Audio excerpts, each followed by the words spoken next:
Bonjour, nous sommes dans le site docteurangélique.free.fr dans une série de vidéos à l'école du Père Marie-Dominique Philippe et en vue de la lecture de saint Thomas d'Aquin. Ce sont des vidéos de philosophie réaliste. Et je voudrais aborder dans cette leçon de théologie naturelle, donc de théologie philosophique, une troisième forme de voie d'approche de l'existence de Dieu, une voie à travers la finalité.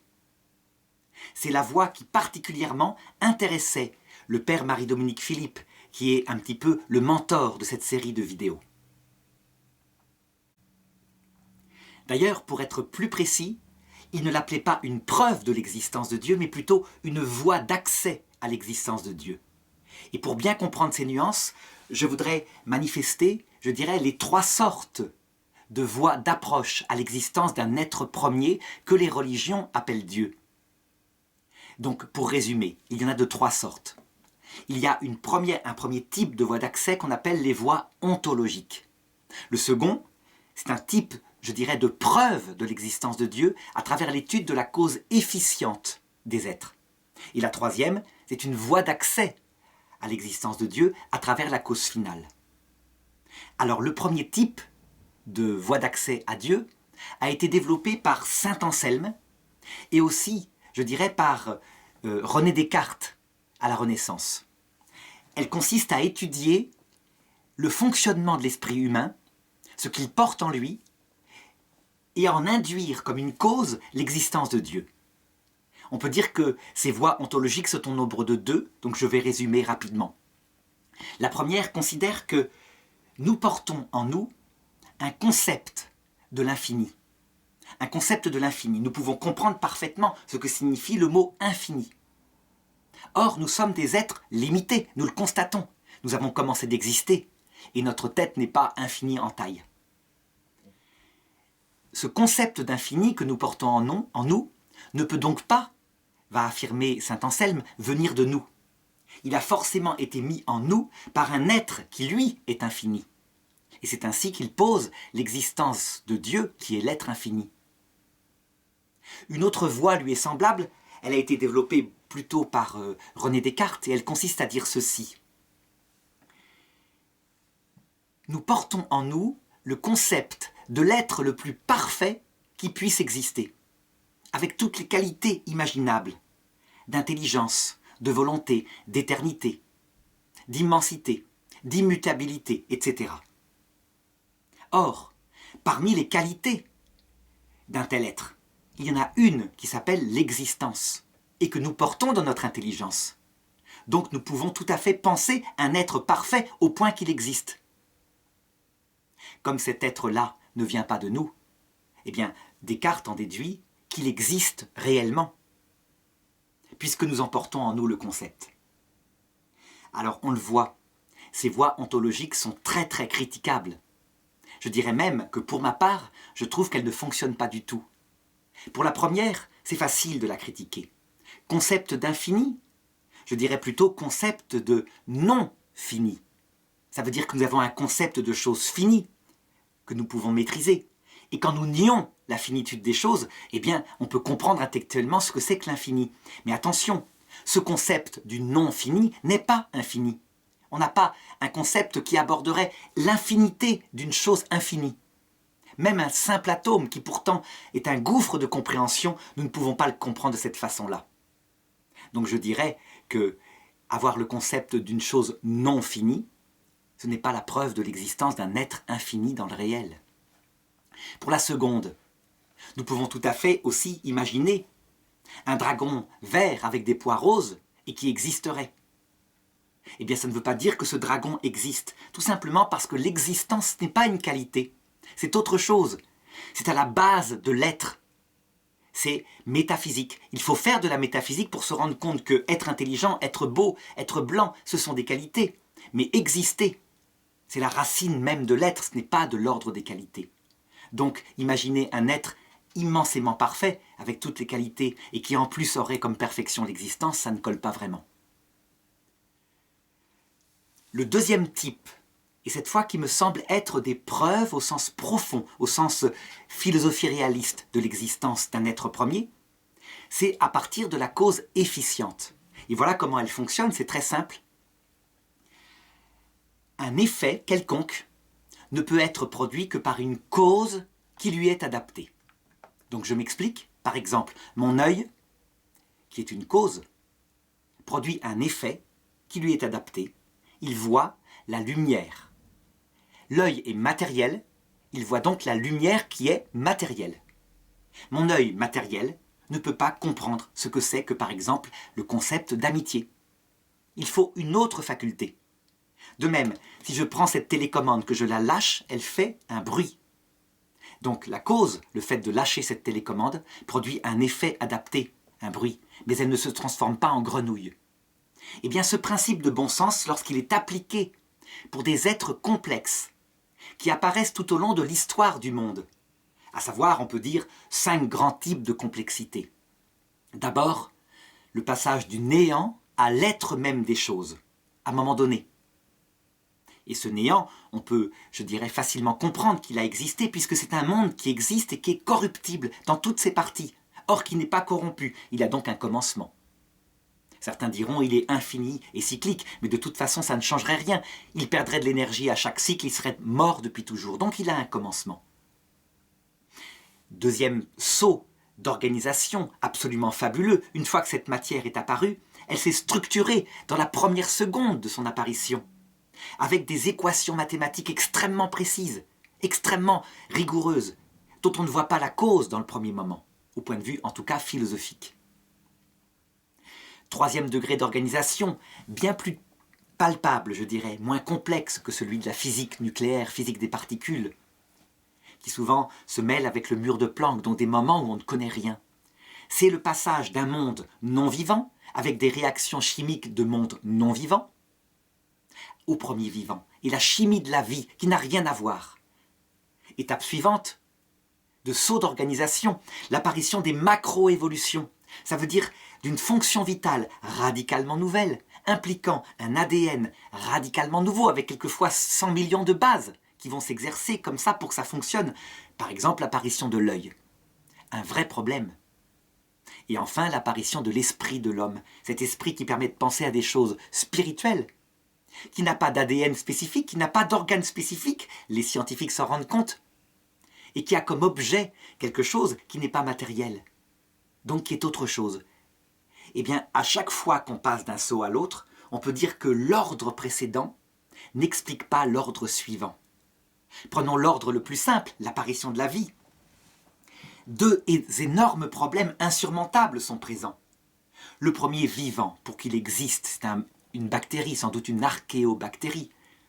Il faut qu'il ait deux facultés, obligatoirement, qu'il puisse se reproduire d'une façon ou d'une autre, sinon il est là et puis il meurt et il disparaît, c'est raté. Et deuxièmement, parce qu'il perd de l'énergie, qu'il puisse se nourrir quelque part, trouver de l'énergie quelque part. Et ça, on le voit bien, c'est lié à un processus extrêmement complexe, lié à l'ADN, aux enzymes, etc. Qu'est-ce qui existe le premier? Les enzymes, les protéines, l'ADN, on ne sait pas, c'est complexe. Toujours est-il que, lorsqu'on regarde ce qui est avant, à savoir la chimie du non-vivant, elle produit des molécules, naturellement, qui ne sont pas plus grosses que 120, 150 atomes. Au-delà, sauf pour les cristaux, ça se décompose. C'est très fragile. La chimie du vivant, elle, au minimum, c'est 10 millions d'atomes. Un ADN le plus simple possible, c'est comme ça. Il faut quelque chose, peut-être même un ARN, après tout, pourquoi pas. Ça ne change rien, c'est d'une complexité fantastique.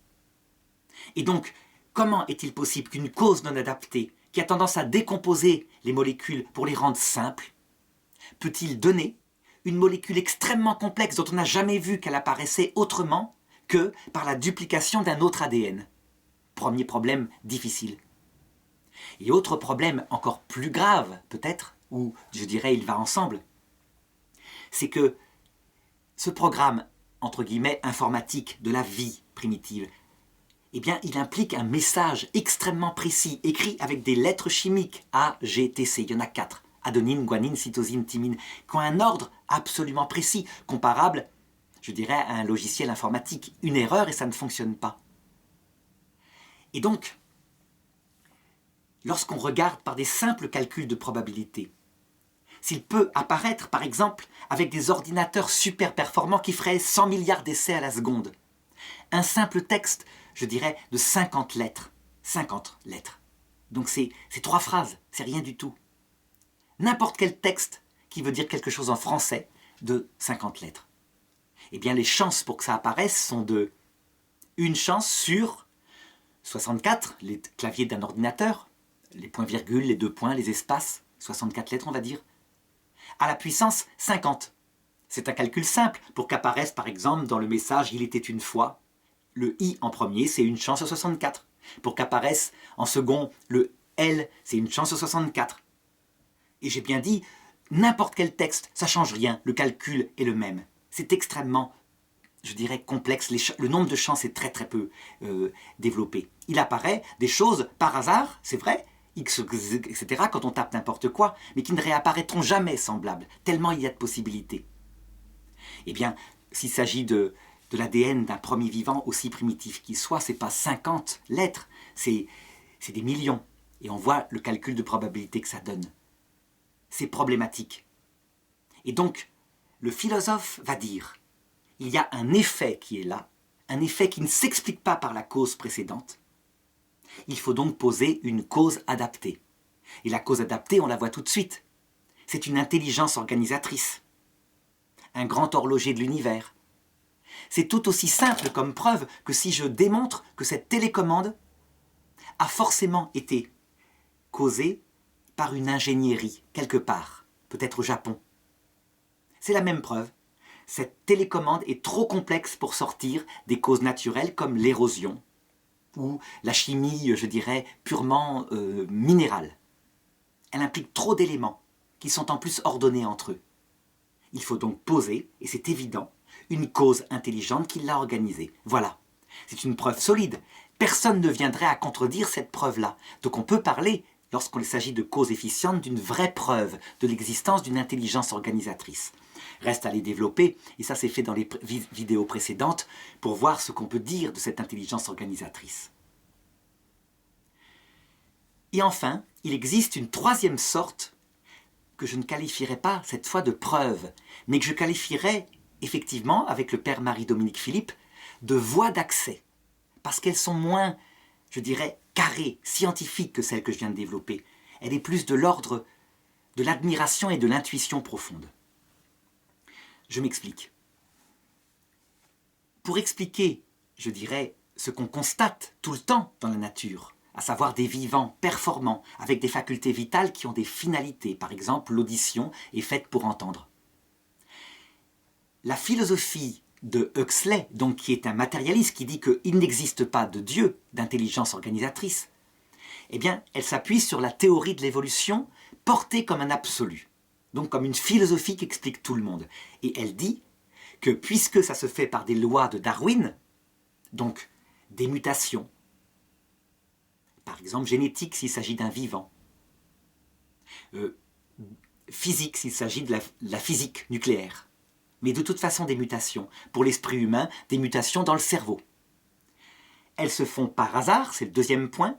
Donc il n'y a pas d'intelligence organisatrice, c'est la matière qui bouge simplement, et elle bouge dans n'importe quel sens par hasard.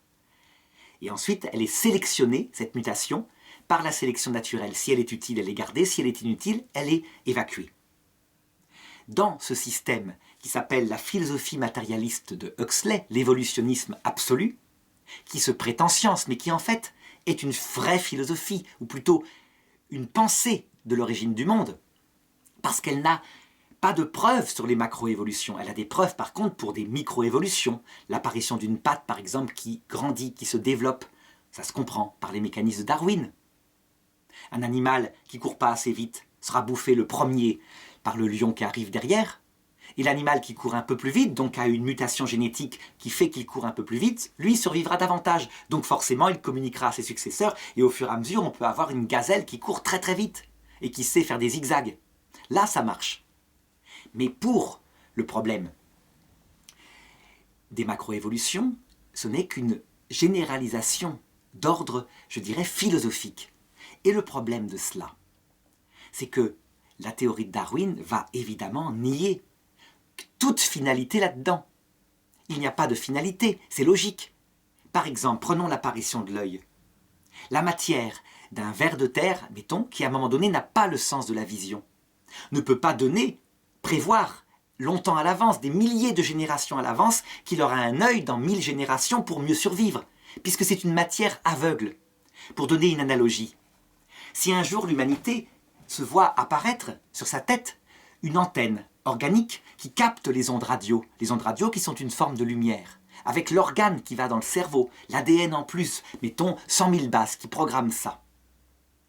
Eh bien, dans la théorie de Darwin, il n'y a pas de finalité. Ce sont des mutations qui se feront génération après génération sur des millions d'années. Et à un moment donné, elles sont gardées, ou plutôt elles sont gardées parce qu'elles sont utiles à chaque fois. Et au bout du compte, elles donnent une capacité de capter les ondes radio, de regarder la télévision dans sa tête. Voilà la théorie de Darwin. Si on pense une finalité, à savoir que quelque chose finaliserait notre évolution vers cela, ça veut dire que quelque chose est intelligent et l'a pensé. Et ça, ce n'est pas possible, puisque ça serait poser finalement un Dieu quelconque, que ce soit l'univers lui-même, donc un Dieu panthéiste, ou encore, je dirais, un Dieu extérieur à l'univers, comme le disent les Juifs, les chrétiens, etc. Donc aberrant dans la théorie de Huxley, la théorie darwinienne poussée jusqu'au bout. Alors que dire de cela? Eh bien voilà ce que disait le père Marie-Dominique Philippe. La finalité, expérimentalement, on la voit partout. On la constate. Alors lui parlait de l'amour d'amitié, de choses qui le touchaient au niveau philosophique, du sens de Dieu, des choses comme cela. Mais la finalité, si on se penche sur l'aspect purement corporel, scientifique dans l'homme, on la voit partout. Il suffit par exemple, c'est un petit exemple que je vais prendre, de regarder le corps de l'homme par rapport au corps des animaux les plus proches de l'homme, les grands singes, les singes anthropoïdes. Deux petites différences que je voudrais signaler. Première différence, qui est une micro-évolution, donc quelque chose qui n'a pas fait apparaître un organe nouveau. Chez le singe, le sexe de la femelle est organisé en vue d'une reproduction ventre contre dos. Il est donc retourné, le clitoris vers le haut en vue d'une reproduction ventre contre dos, pour que le plaisir soit là, chez la femelle singe. Le but, visiblement, de la reproduction chez le singe, de l'acte sexuel chez le singe, c'est la reproduction. Il n'y a pas de contact dans l'acte. Évidemment, on pourra opposer les bonobos. Les bonobos miment des actes sexuels entre mâles, avec les petits, entre femelles, etc. Mais en réalité, ce ne sont pas des vrais actes sexuels. C'est chez eux un rituel pour adoucir les mœurs, je dirais, pour détendre les relations sociales.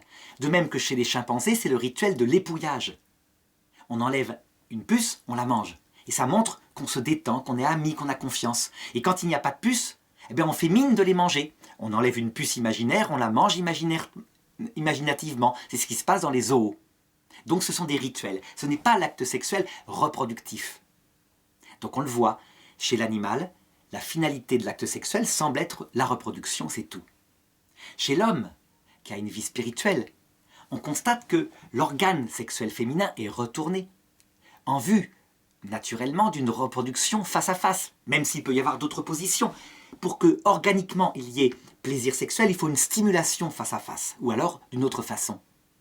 En tout cas, on voit bien que dans l'homme, son aspiration est dans la femme. L'aspiration, c'est que l'acte sexuel ne soit pas simplement pour se reproduire. Il ne s'agit pas, je dirais, de se mettre à quatre pattes, de se féconder, puis après, on retourne faire ses activités. Non, c'est aussi pour exprimer de l'amour, c'est pour exprimer de la communication. C'est une façon de manifester l'attachement profond. Donc pas seulement la reproduction, mais aussi l'amour. Eh bien, quand on regarde cela, ce changement de forme de la sexualité, micro-évolution, on se dit qu'il y a manifestement une finalité en rapport avec le fait que l'être humain a un esprit. Une finalité qui a un impact dans l'organe. Quand est-ce que s'est fait ce retournement? Problème. Mais prenons un autre exemple, toujours avec l'homme. Lorsqu'on regarde les singes, qui sont très proches de l'homme, on constate que ils ont besoin, mettons, d'une 60aine de cris. Les grands singes ont besoin d'exprimer danger par un léopard, un cri particulier, danger par un aigle, un cri particulier. Une émotion, la joie, la peur, la tristesse. différentes choses comme ça. Et à la rigueur, au bout du compte, ça donne voilà, une série, peut-être plusieurs centaines de cris qui suffisent. L'être humain, qui lui a une vie spirituelle, qui peut comprendre des choses au-delà du sensible immédiat dans une nature, ramasser une pomme, éprouver de la joie, qui peut comprendre des questions profondes, comme quelles sont les conditions de l'amitié, est-ce qu'il y a une vie après la mort? Il a donc besoin de communiquer avec des centaines de milliers d'expressions. Et un organe par cri ne suffirait pas. On pourrait le remplacer par langage des sourds-muets. Si on n'avait pas cet organe du langage articulé, on parlerait en sourd-muet. Mais, curieusement, il apparaît dans l'homme, et uniquement l'homme moderne, un petit os et un organe particulier qui permet d'articuler des mots comme je le fais maintenant. Finalité? Mais évidemment, quand on regarde avec une simple expérience, on se dit, c'est en vue de communiquer spirituellement des concepts complexes, des phrases, etc. Nier la finalité de cet organe particulier qui n'existe pas chez le singe, en rapport, je dirais, en adéquation avec l'esprit humain si complexe, ça serait une folie. Donc on dirait qu'il y a véritablement finalité dans le corps, dans l'esprit et tout cela.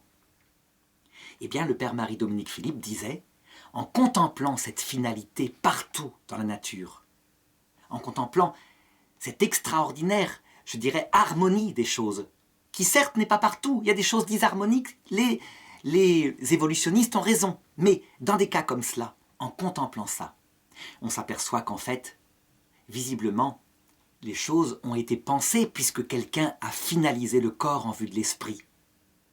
Les choses ont été pensées.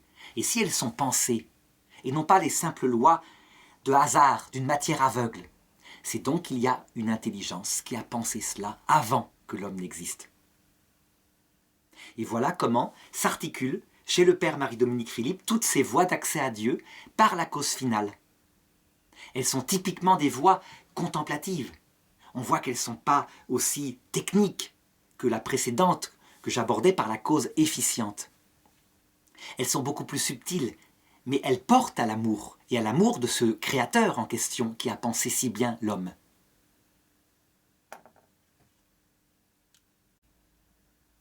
Alors pourquoi ne les qualifiait-il pas de preuves de l'existence de Dieu? Eh bien, en fait, parce qu'une preuve, ça implique quelque chose justement de carré, d'ordre scientifique. Un effet, une cause efficiente, ça c'est typique d'une preuve. Lorsqu'on regarde le but d'une chose, on est plus porté par une attraction. L'attraction, je dirais, vers la finesse de cette chose.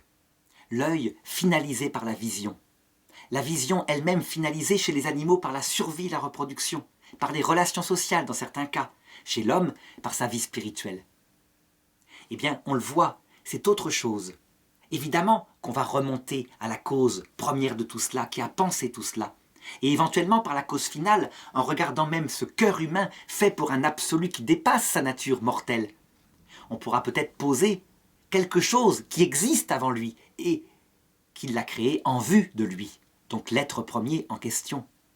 Donc les voies par la finalité vont se décliner jusqu'à découvrir une aspiration naturelle à voir face à face ce Dieu, au plan philosophique, parce que tout simplement, on veut voir la cause qu'on a posée.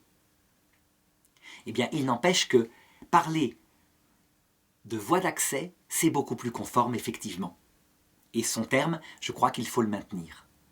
Donc voilà, je n'insiste pas, je n'ai pas personnellement développé pour moi-même ces voies contemplatives du père Marie-Dominique Philippe, mais j'invite chaque auditeur de ces vidéos à se pencher sur son livre « Deux lettres à Dieu » ou alors à se procurer ces cours de théologie naturelle qui sont enregistrés auprès de la communauté Saint-Jean pour arriver à contempler les 5 façons dont il poussait par la finalité à découvrir l'existence de l'être premier.